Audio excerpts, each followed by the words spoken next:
Live as people who are free, not using your freedom as a cover-up for evil, but living as servants of God. Honor everyone, love the brotherhood, fear God, honor the emperor. He says be obedient to authority. Guess who mad at him for saying this though? They ain't mad at nothing else he say, and he a fire and brimstone. Boom, right over the head. But guess who mad at what he just said? And after you hear what he said, you're gonna know exactly who I'm talking about.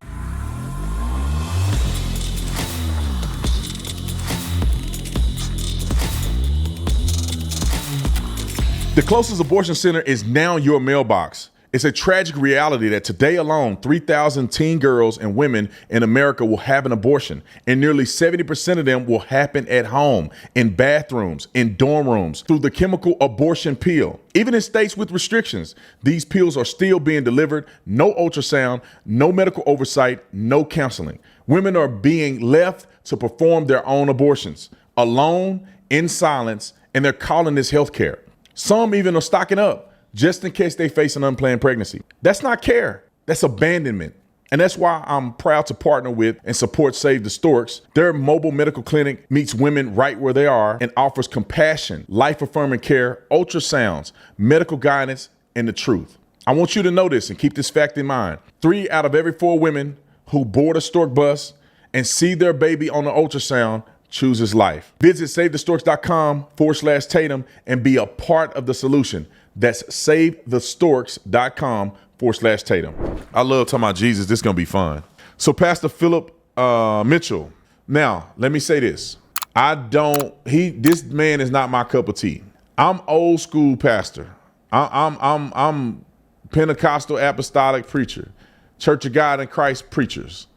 I don't really like these new preachers that they don't have a structure. They just doing TED Talks. The way he twists his lips up and the way he talk rubbed me the wrong way. However, that does not negate the impact that this man is having in the congregation and people who love him and listen to him. He ain't my cup of tea whatsoever. I don't really like his church. I'll never watch his sermons.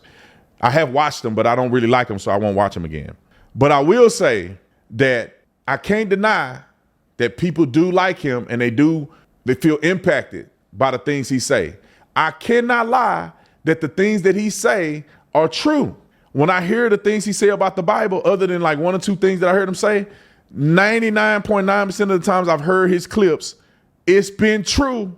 It's been the word of God that I know, and it's been calling people to the carpet. And so I ain't gonna deny whatsoever that the man ain't telling the truth and ain't making an impact. It's just some people rub me the wrong way and I don't really like them that much. And that's totally fine. However, guess who mad at him for saying this though? They ain't mad at nothing else he say, and he a fire and brimstone. Boom, right over the head. But guess who mad at what he just said? And after you hear what he said, you're gonna know exactly who I'm talking about. Roll the clip. I want y'all to be, watch this word, model citizens. I want you to be the type of citizens under any government that you obey the government to such a degree that when people see you, they say something is different about that person. Man, the laws are tough, but they obey. The laws are difficult, but they obey. The law was creating the ethic, watch, of being submitted to authority. He was teaching us, watch, not to be rebellious towards authority, but to give Caesar what you owe him. To not be rebellious towards authority. That we have to learn to be model citizens that follow ordinances. Like I remember when I was 15 and I was walking down the avenue, Hollis. I'm walking down Hollis in Queens. And I remember an Italian officer, man, he drove by me in his car. He looked me in the eye and I looked him in the eye. We made eye contact and I kept walking. He came around the block, jumped out the car, grabbed me by my neck, smashed me up against a brick wall, and he put his Glock to the back of my head. Watch. And then he said to me, watch, say something. No phones. No iPhones, no cameras, no recording. And his Glock is pressed up against my head. Say something. Watch. Now in that moment, I hear the voice of my mother all the time harassing me. Oh, son. She's Trinidadian. Oh, son.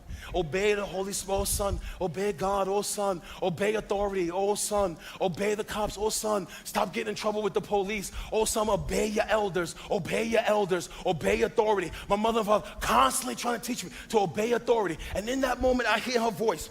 And in that moment, I got to decide which one will be stronger, my ego or my submission. All right. I got to pause it. They're going to copyright me. Have you heard anything wrong? Now, his story is a little, y'all know me. I really, that's how I went. He looked at him. You ain't never did nothing in your life. You looked at him, and then he just put a gun on the back of your head in front. You know, let me just add this real quick, and then y'all can cut this out in the regular video. But on the live stream, y'all gonna hear me say this. I just always find it skeptical when people say that, because you know, it just when this person says it sounds good, but then when you play that out in real life, there needs to be a little more explanation. I look at you, you look at me. Where am I at, and how many people are outside? And then you somehow come behind me. You parked your car on what street, where at, and you got out and did what? You yell at me, you walk towards me, you push me up against the wall. What wall? Nobody's outside? There's not a one single person outside? I don't know if he said he did it at night. Was it at night? Well, if it was at night, how you gonna look at people and all that? But he pushed you up, put a gun in your head. He was gonna kill you and shoot you? Can somebody give me an example of a cop putting a gun in somebody's head and shooting them back of the head? And you know, it could be true. I just get skeptical of these things because they gloss over a lot of other stuff. And it sounds so improbable that I doubt that it happened like that. I'm just saying. Roll the clip. Right. I could flex in that moment and not obey the authority because my ego will be stronger than my logic. Or I can submit and walk away with my life. And if I don't submit in that moment, man, I'm hurled into eternity by a cop's bullet. And I know there's bad cops out there. We know that. We know there's cops who's evil. Man, there's evil people in every industry preaching all that stuff. But man, not every killing of a black man was because of a bad cop. Some of that is because we have not taught our children to be, watch, obedient to authority. That some of the stuff that we bring upon ourselves when we provoke authority. And what the Lord is teaching us in this moment is to be model citizens that obey the laws of the land even when they hurt. Listen, after Jesus is resurrected, we see the evidence of this in the teachings of his followers. Romans chapter 13 and verse 1, the Apostle Paul writes to a church he did not found. Let every person be subject to the governing authorities. Listen, be a model citizen. For there is no authority except from God, and those that exist have been instituted by God. Therefore, whoever resists the authorities resists what God has appointed. And those who resist will incur what? Judgment. For the rulers are not a terror to those who have good conduct, but to those who are bad. Would you have no fear for the one who's in authority? Then do what is good. Be a model Christian, and you will receive his approval. For he is God's servant for your good. But if you do what is wrong, you better be afraid. Prison is coming, jail is coming, a bullet is coming, a ticket is coming, the IRS is coming. Be afraid, for he does not bear the sword in vain. For he is the servant of God, an avenger man who carries out God's wrath on the wrongdoer. Therefore, one must be in subjection. Don't have a spirit of rebellion. Not only to avoid God's wrath, but also for the sake of conscience. For because of this, you also pay taxes to the authorities and ministers of God, attending to this very thing. Pay to all what you owe them. If you have debt, pay it. Stop trying to carry debt to your grave. Pay your taxes. Stop cheating on those documents. Pay taxes to whom taxes are owed. Revenue to whom revenue is owed. Respect to whom respect is owed. Honor to whom honor is owed. You know what the Lord is saying? You know what Paul is saying? Watch. Be a model citizen. Hold on. Have anything he said been wrong? Even though I question his little story, but still the moral and the principle of the story was great. But has anything he said is wrong? Why is it that when a man, and it's a brother, very, very successful pastor, he's very popular. Why come when we say we should be model students and be above the fray, that people are mad at this, that he'll sell out Uncle Tom? How dare he say this about black people? They want to go down the path of, but no, God called you to be a model citizen. God called you to do better than that. I had a cop get mad at me, right? I remember, I'll never forget this. I remember saying when he left, I hope that he died. I hope that somebody killed him. Let me tell you how mad he made me. He didn't pull a gun in my head. It wasn't that extreme, right? But what he did was I had to hold my pride in because I'm driving. I go around the speed bump. I had rims on my car, so I go around the speed bump, like right through the middle, so I didn't have to and I only went 1 foot over, one tire over the line. He put the sirens on. I wasn't mad at nobody or nothing. I knew what I was doing when I did it. I drive up that street and I do the same thing every day. If a cop catch me, they just caught me doing it. I pull over right away. I got no tint on the window, so I'm glass house. But I'm in the Grand Marquis on 22s, looking like a drug dealer. I know the thing. Came from my pastor's house, so I had a collar shirt on. I was dressed up. I get pulled over. He asked me for my stuff. Yes, sir. You know why I pulled you over? I said, yes. I was wrong. You got me. I literally told him, yeah, I was wrong. I think he got mad because I was like, I was wrong. We don't need to argue or nothing. Like, just whatever ticks you give me, I got to take them. So he tells me that my registration was expired. He never asked me for my insurance card. And he asked me for my ID. Showed him my ID. He told my registration was expired.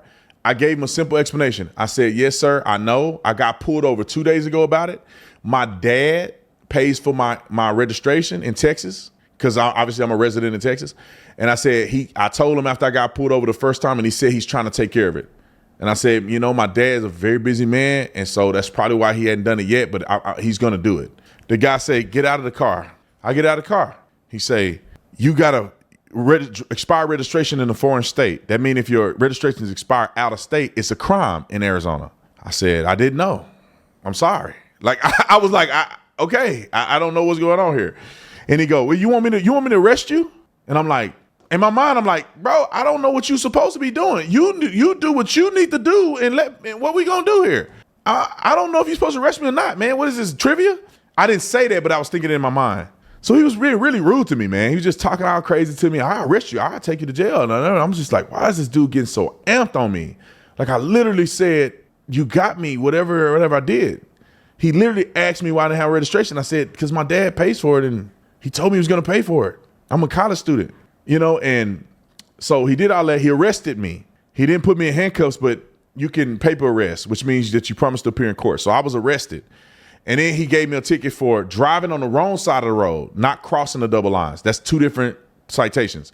He got me arrested me for expired registration in a foreign state, which in the state of Arizona, if you're a student, they don't prosecute that at all. He cited me for not having insurance when he never asked me to produce my insurance card. And I was cool. I didn't say nothing to him. I took the ticket. He left. I literally was so angry that like my eyes started watering. Like I wanted to cry. I was so angry.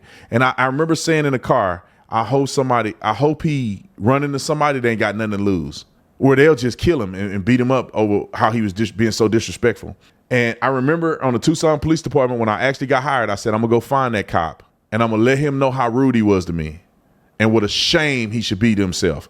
However, like the pastor's saying, I had to swallow my pride and say, I don't care how crazy this dude is acting towards me. I didn't do nothing wrong, and I'm not going to fight this dude. If there's no reason to fight, I'm just not going to win that. He gave me the tickets. I thought they were wrong. I said, I'm going to go to court, and I'm going to tell them that was wrong. And they ended up throwing out all the charges, except for the driving on the wrong side of the road, which is a long story because I didn't understand how court worked at the time. And when they said they dismissed the charges, I thought that was all of them. They end up not dismissing the ticket of driving on the wrong side of the road. My driver's license ended up getting suspended at some point because of it. So I could tell y'all that story too, because my driver's license got suspended and I was a police officer. Let me tell you how this happened. Y'all may want to hear this. All right. I was on duty one day. God is my witness. We pulled this person over. Me and one of my guys, Colin. We pulled him over. These dudes just, they just got pulled over 400 times. It's just the same old. And he's like, oh, man, I didn't know I had a suspended driver's license. I said, yeah, you do. There ain't nobody that got a suspended driver's license that don't know they got a suspended driver's license. You know you had a suspended driver. Come on, get this ticket, right? We towed their car and everything. And I remember I got a letter in the mail the next morning from, this was a different thing maybe. No, because I had a warrant for my arrest as a cop too. I got a letter. Oh, my grandfather. So my grandfather, well, it got sent to my grandmother's house. My grandmother, because of things that went on in her life, she can't read that well. So my grandfather had to read me this document that was sent from the city of Tucson. And he was reading it to me. He used to have this old, like an old grandpa voice where he's like, boy, They said your driver license is suspended if you don't do. I said suspended.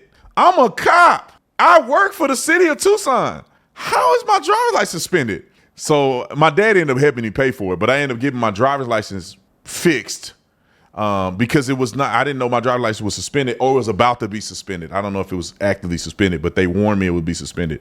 I also had a warrant for my arrest as a police officer.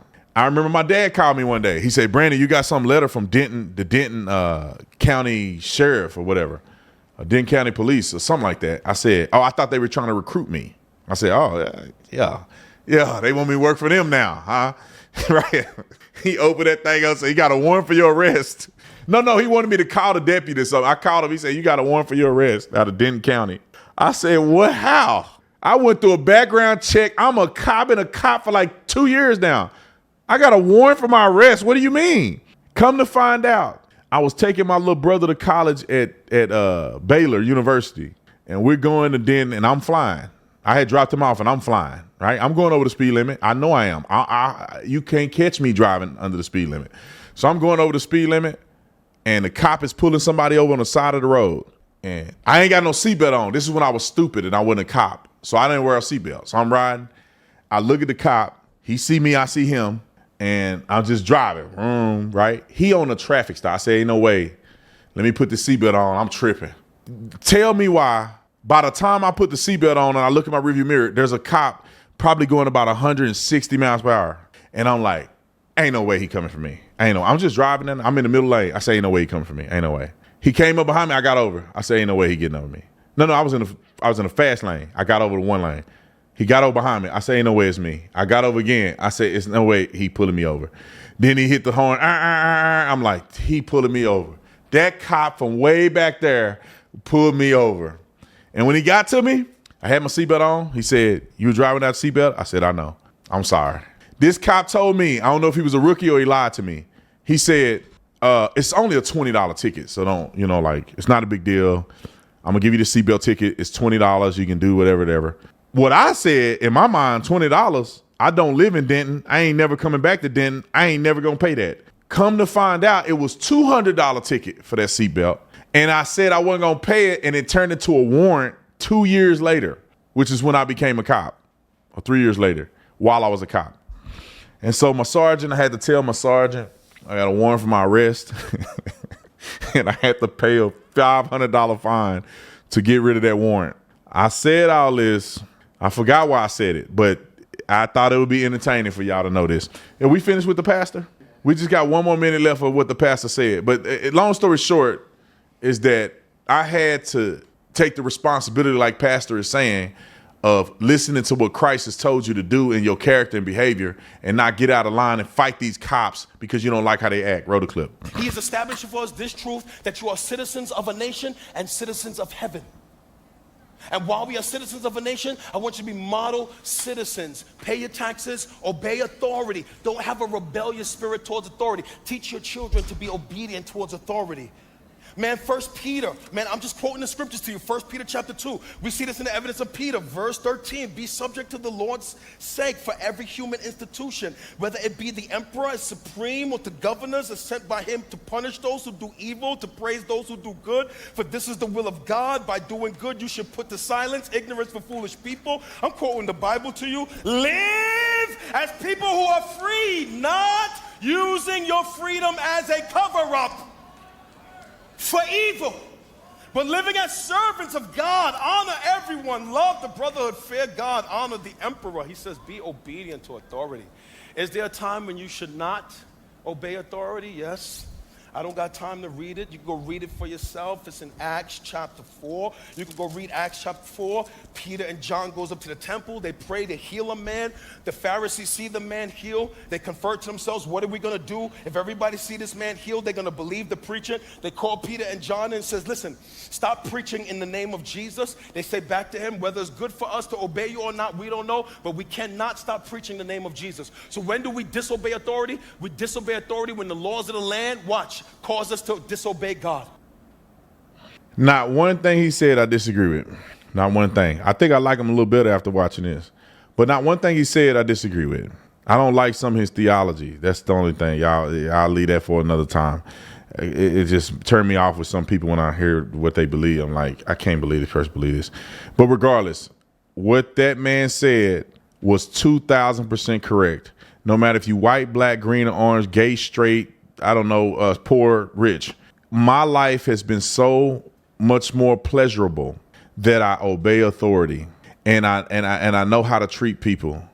And when a cop come up to me and say, Brandon, you're wrong, even if he wrong, I'm gonna obey the authority. And then I'm gonna use the mechanisms in place to complain or do whatever I need to do.